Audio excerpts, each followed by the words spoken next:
Bien, entonces en Inglaterra empieza a haber un fenómeno de rock and roll diferente a lo que está viendo Estados Unidos, ¿no? Pero Sí. un fenómeno evolucionadísimo, ¿no? Un fenómeno muy rápido. Tenemos a The Beatles, tenemos a los Rolling Stones, The Animals. The Animals como expositores muy grandes de lo que estaba pasando en Inglaterra. Esto pasaba en Inglaterra allá solos. En Estados Unidos todavía estamos con Richie Valens, con Buddy Holly, con Elvis Presley. O sea, allá todavía está pasando esto, pero en En Inglaterra... Inglaterra también se estaban formando los primeros grupos, que es lo que estábamos Totalmente, hablando. y una Estamos hablando del evolución, 60. y una evolución y una riqueza musical gigante. Empezaron a hacer canciones, de Animals tomó covers de muchas canciones de blues de esclavos y empezó a hacer el rock and roll. And it's been the ruin of many a poor boy. In God. Increíbles canciones. ¿Qué pasa? ¿Dónde se convierte todo en un fenómeno mundial? ¿Dónde se convierte todo en lo que es el rock? ¿Dónde se convierte en esa explosión y dónde cambia todo? Cuando los Beatles en el 64 viajan a Estados Unidos. Antes de eso no había, digamos, Eran el no boom. había un fenómeno. Pero ocurre esto que se llama la Beatlemanía. En el 64 los Beatles llegan a Estados Unidos, a un lugar desconocido para ellos, pero ellos no eran desconocidos ya allí, y se convierte en un fenómeno gigante, gigante, tanto musical, cultural, moda, tendencia, etcétera, etcétera, etcétera, entre los jóvenes sobre todo, ¿cierto?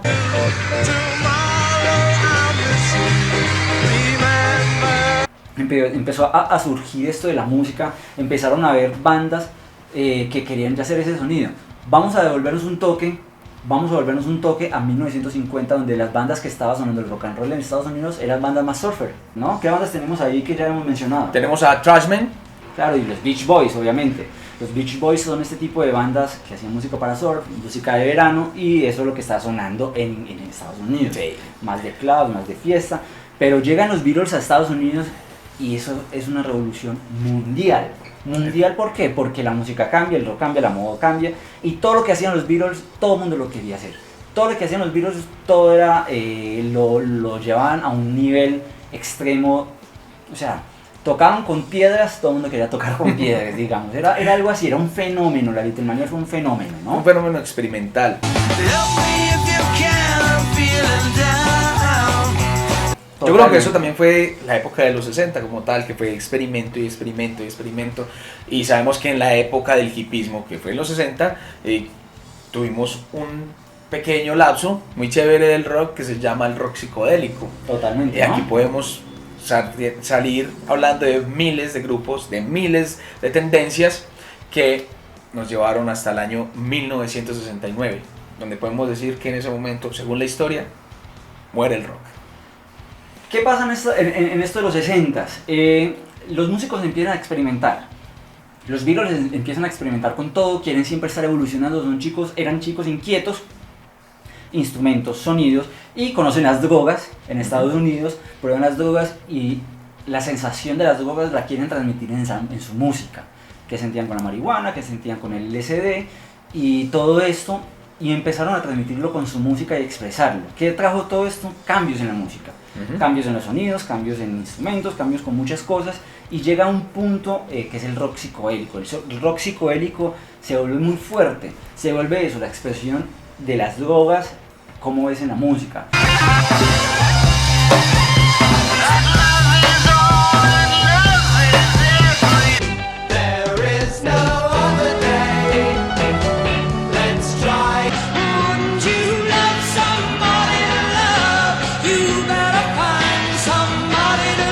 ¿Cierto? Entonces empieza a haber ese movimiento de hipismo, de flores, de amor, de paz, y ese tipo de rock que se conoció en los 60, ¿no? Esa amalgama de colores que se podían expresar en la música, porque Claro. era música muy dulce, era una música, por así decirlo, colorida, Totalmente. como tal. Y es algo sinestésico al uno escuchar este tipo de interpretaciones, ¿sí? Totalmente, era lo que ellos querían, algo sinestésico, totalmente. Algo sinestésico. Esa era la palabra, cómo expresar en música lo que yo sentía en las drogas, o el éxtasis de yo vivir la juventud que estaba viviendo en ese momento, que vivía el mundo en ese momento. El rock psicodélico nos trae eso, nos trae un rock muy volado. Encontramos The Doors, encontramos bandas, Janis Joplin. Janis Joplin es increíble de rock psicodélico, pero ¿qué pasa con Janis Joplin o bandas como Canhead? Son esas bandas que traen todavía el blues y conservan las bases del rock normal, el blues, el soul, el gospel, entonces lo conservan y le dan inyectan ese hipismo y esa psicodelia que se estaba formando en esos tiempos.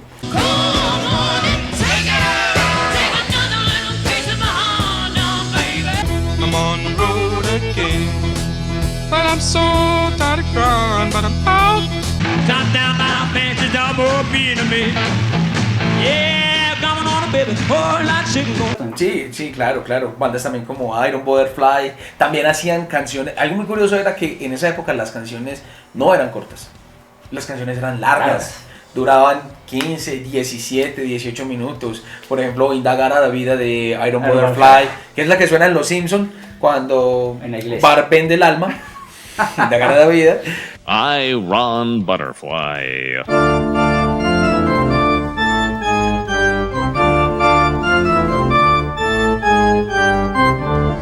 Wait a minute, this sounds like rock and or roll.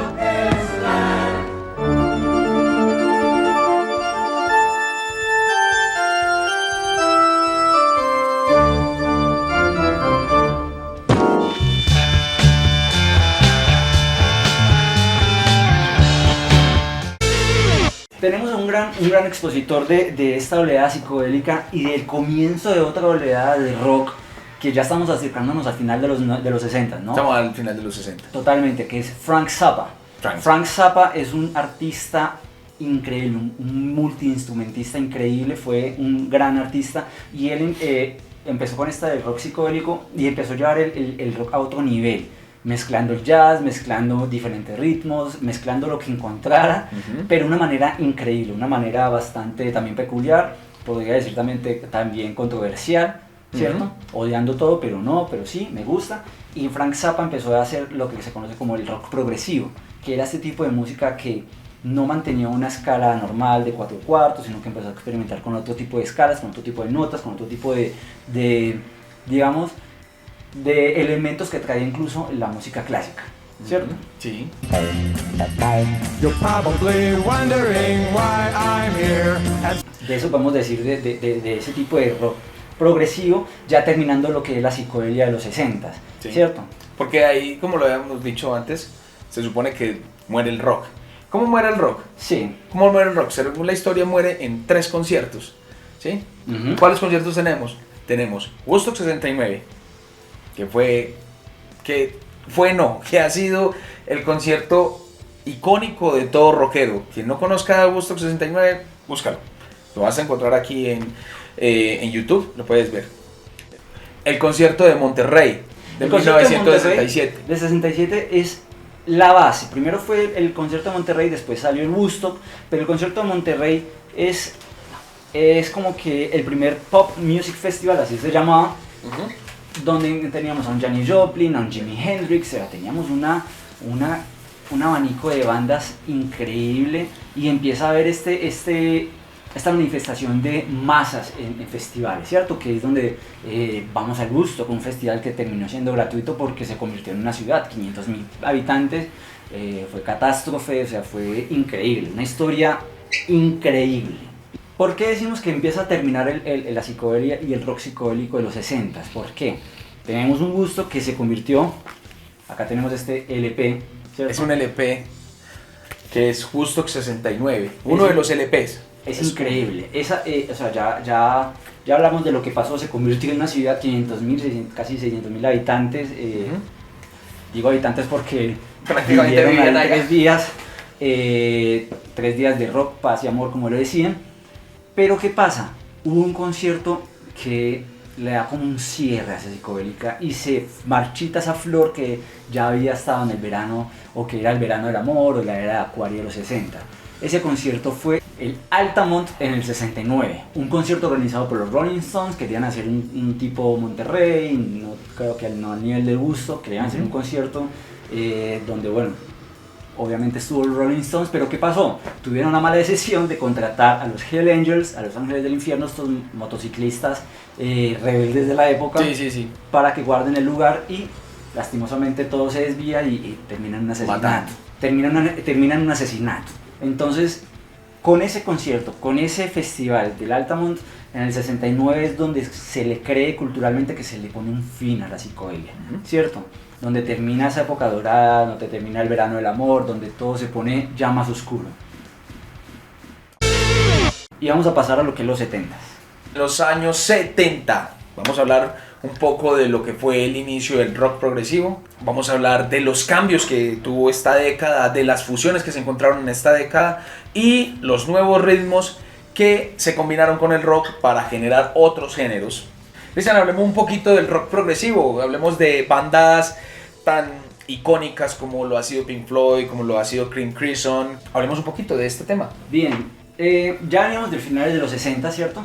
Encontramos Frank Zappa experimentando con mucha música, los Beatles también experimentando, ya terminando una oleada de rock, ya experimentando, saliendo de lo que dejó el rock de los 50s y principios de los 60 de los Beatles y eso.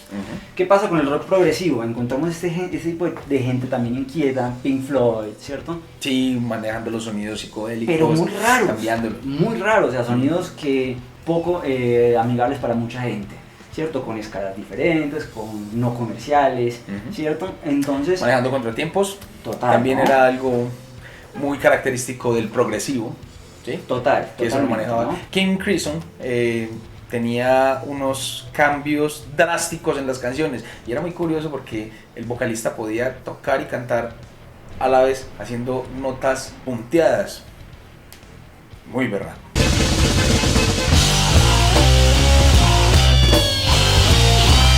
Hay muchas bandas que empiezan a aparecer en ese momento, ¿cierto? Los inicios de los 70s en el rock es demasiadamente exquisito.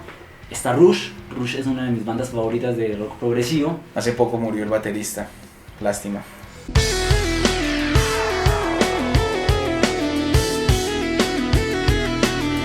Empiezan a aparecer otras cosas, el rock empieza a multiplicarse de diferentes maneras, ¿cierto? Una de ellas es este tipo de rock y otra manera es un rock un poco más denso y más pesado para su momento, podríamos decirlo, como bandas como Black Sabbath, Deep Purple y Led Zeppelin, ¿cierto? ¿Qué pasa con estas bandas? Crean una base, crean un campo, ¿cierto? Que es el heavy metal. El metal en sí se lo debemos a estas bandas, Black Sabbath, Deep Purple, Led Zeppelin. Empiezan a manejar el lado oscuro de todo este sentido, sí, de todo el rock que veníamos escuchando del hippismo. Tienen un sonido más duro, más violento, por así decirlo, más distorsionado. Tienen unas líricas más oscuras, manejan notas triptónicas. Las notas triptónicas, pues, sabemos que son notas disonantes que no salen con los acordes y generan una sensación de tensión.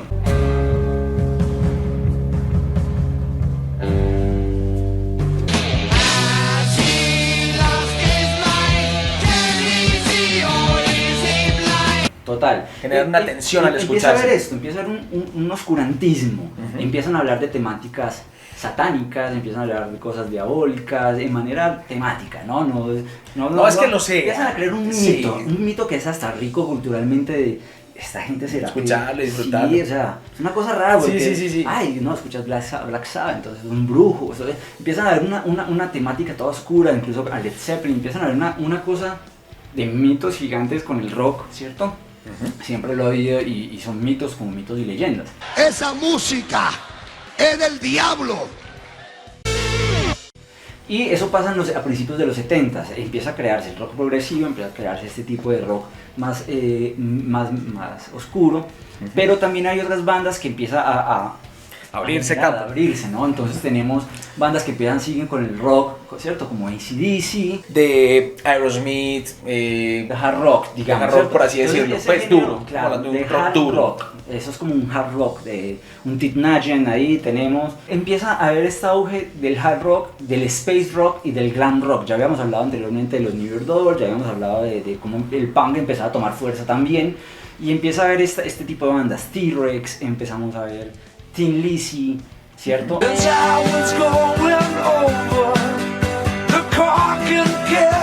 más duro. Sí, Un poquito más más duro, distorsionado, más distorsionado. ¿cierto? Motorhead, no podemos olvidarlo. Motorhead, que también fue una base Sus de inicios. muchas cosas. No, y yo creo que es la base de casi todo metalero. Totalmente, la verdad. ¿no? Y punk. Y el O sea, punk también. The only gun I need is the ace of spades. The ace of spades. Después del mediados de los 70s hasta los 80s, el rock se vuelve punk. Ya lo hablamos en las historias pasadas. Visite nuestros canales, nuestros programas si no lo has visto, cómo nace el punk y cómo se convierte el punk. El punk toma fuerza a finales de los 70s. ¿Qué pasa también a mediados de los 70s? Encontramos bandas como Queen, bandas icónicas, bandas que llevan el rock a otro nivel, a niveles A de mezclar, ópera. a mezclar. Exactamente, a mezclar los géneros. Bandas como Yes, empieza a ver lo que se encuentra el rock sinfónico, ese rock que toma elementos de la música sinfónica, los mezcla con el rock y empezamos a ver obras, ¿no? Yes hizo la del Rey Arturo.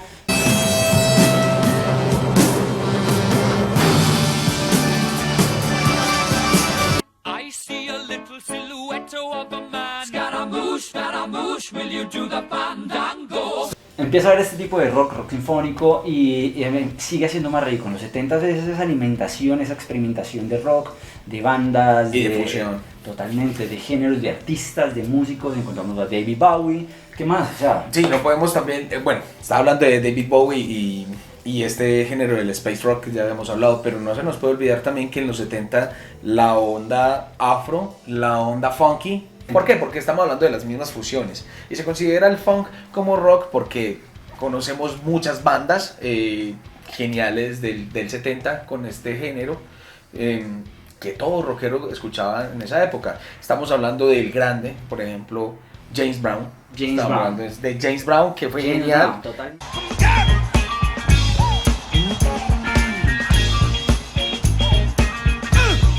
Los Jackson 5. Jackson 5, obviamente la primer banda donde actuó Michael Jackson, mi ídolo, grande para todos, creo que para muchos, ¿sí me entiende? Y este movimiento funk, pues que fue en los 70, ¿cierto? Fue en los 70 como tal, todo, 70 y 70, sí. ¿cierto? Tuvo esa variación de ser un ritmo disco, de ser un ritmo de baile, de ser un ritmo completamente asociado a los ritmos rockeros que venían de los 60, a volver esa cultura hippie más bailable, Totalmente. más de calle, más alborotada.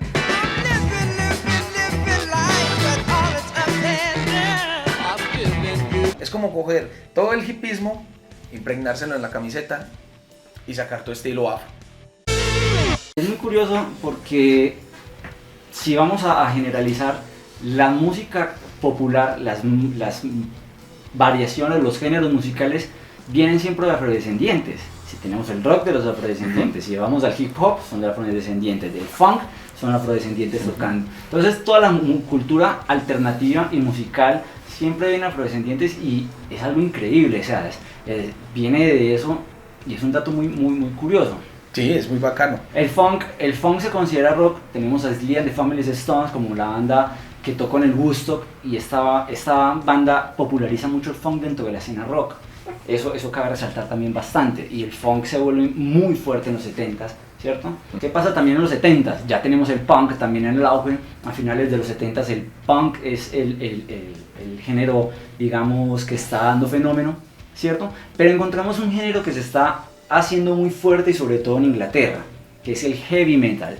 Estas bandas que empezaron a salir gracias a Black Sabbath, gracias a toda la industrialización que está viviendo Inglaterra, y encontramos unas bandas que se hacen llamar... Vamos a hablar de Scorpion, que fueron de las primeras bandas con este sonido. Tenemos su clásica canción que es Winds of Change, que todo el mundo la Una conoce, clásica. ¿sí?